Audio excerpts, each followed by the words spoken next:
Fala galera, beleza? Aqui é o Thiago Rocha, professor de Geografia, e nesse vídeo nós continuaremos a falar sobre os fatores climáticos, trabalhando nesse vídeo agora a influência da altitude e do relevo no clima.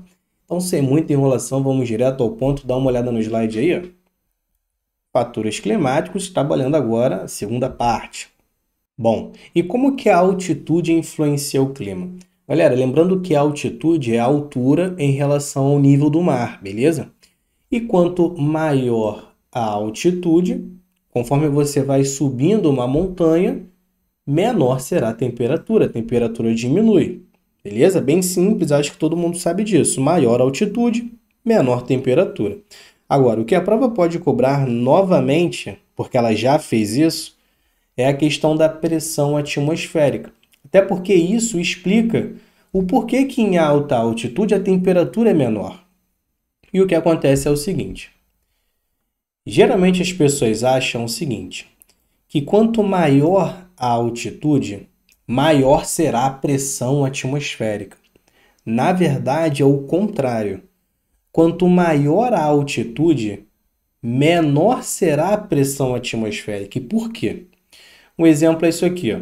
Imagina, São Paulo, a capital, tá? Está aproximadamente 750 metros de altitude. Então, em São Paulo, a capital está em alta altitude. Tranquilo? Quando comparada, por exemplo, com Santos. Santos, no litoral paulista, está no nível do mar, baixa altitude. O que acontece é que lá em São Paulo, imagina o seguinte: da atmosfera até a superfície em alta altitude, a coluna de ar, a quantidade de ar em alta altitude é menor.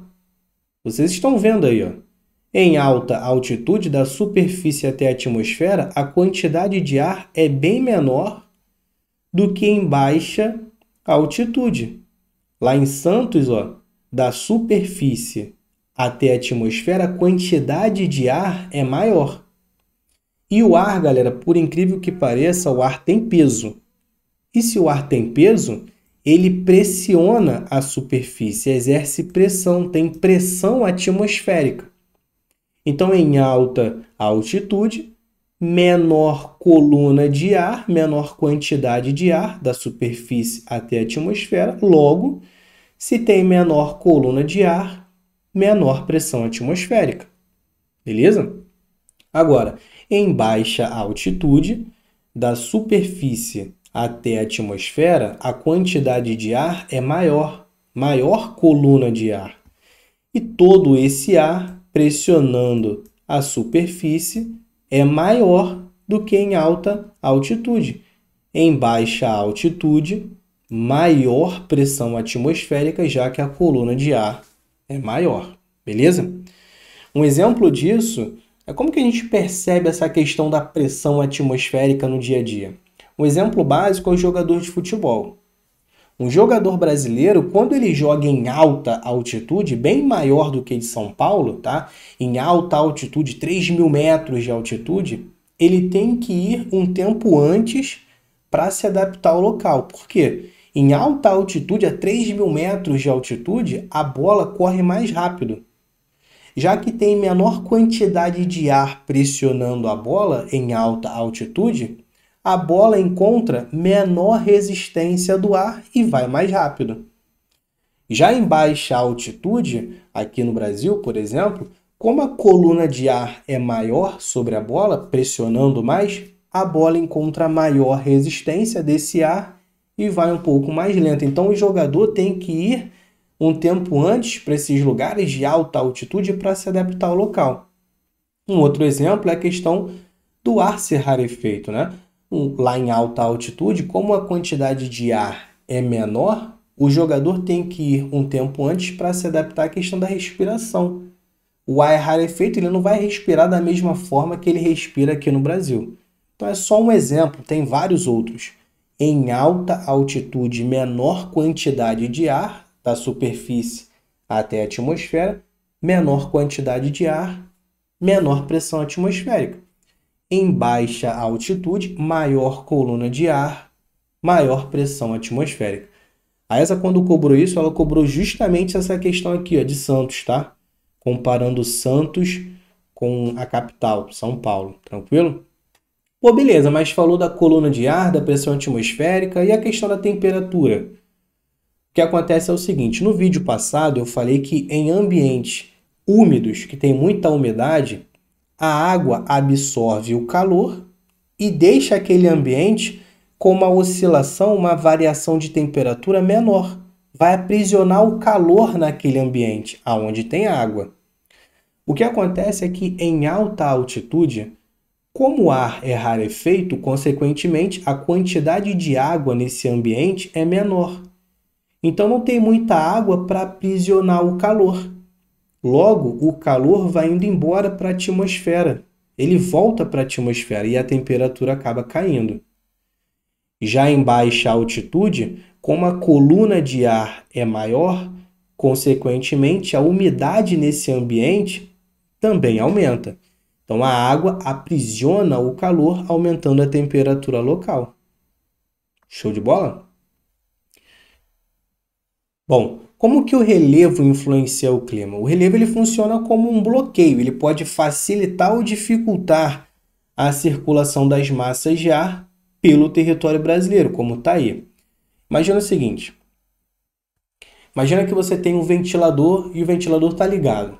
Se você ligar o ventilador para a parede, virado para a parede, óbvio que o ar não vai atravessar a parede, certo? Vai bater na parede e vai desviar. O relevo influencia da mesma forma. A massa de ar, as nuvens carregadas com chuva, por exemplo, em determinados lugares, essa massa de ar bate no relevo e não consegue passar. Ela fica retida naquele ambiente. Então, o relevo ele pode dificultar a circulação dos ventos da massa de ar, ou em determinados ambientes pode até facilitar, criando um corredor. Entre esses dois relevos, você cria um corredor e o vento passa chegando a lugares distantes, beleza? Aqui, ó. Nessa imagem, é uma imagem do livro do Sene também. Desses lugares mais escuros aqui, ó, um marrom mais escuro, a altitude aumenta. E aí você vai perceber que por esses lugares de maior altitude, o vento acaba passando por fora. Tá vendo? Ele bate nesses planaltos e boa parte do vento não consegue passar para o outro lado. Então aqui funciona como um bloqueio. É o caso, por exemplo, aqui, ó, do Planalto da Borborema, que a gente estuda na aula de relevo. O Planalto da Borborema acaba bloqueando a umidade que vem do oceano de passar para o interior do Nordeste, para o sertão nordestino. Planalto Atlântico, onde você tem a Serra do Mar, também vai bloquear parte da umidade que vem do oceano, dificultando a circulação desses ventos. Agora, o que a prova da ESA pode falar, até porque a SpaceX já fez isso, é em relação a esse corredor aqui, ó, no interior da América do Sul. Nós temos uma massa de ar chamada MPA, que a gente vai falar sobre isso depois. MPA, Massa Polar Atlântica, que é a única massa de ar fria que atua no território brasileiro. A massa polar atlântica ela consegue chegar até a Amazônia, mas ela chega até a Amazônia porque no interior da América do Sul você tem uma região de menor altitude, criando aqui um corredor entre a Cordilheira dos Andes, de um lado, e o Planalto Central do outro.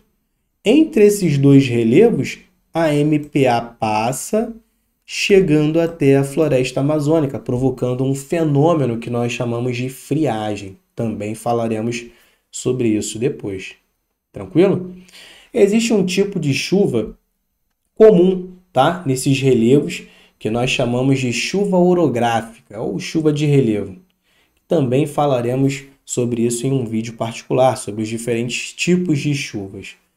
Mas por enquanto é isso, tá? Eu coloquei como exemplo de relevos aqui influenciando o clima, Planalto da Borborema, lá no Nordeste, e a Serra da Mantiqueira, entre o Rio de Janeiro, São Paulo e Minas Gerais. Relevos que bloqueiam a umidade que vem do oceano, deixando um ambiente úmido de um lado, e do outro lado, já que a nuvem não consegue passar, levando a umidade, do outro lado o ambiente acaba sendo mais seco.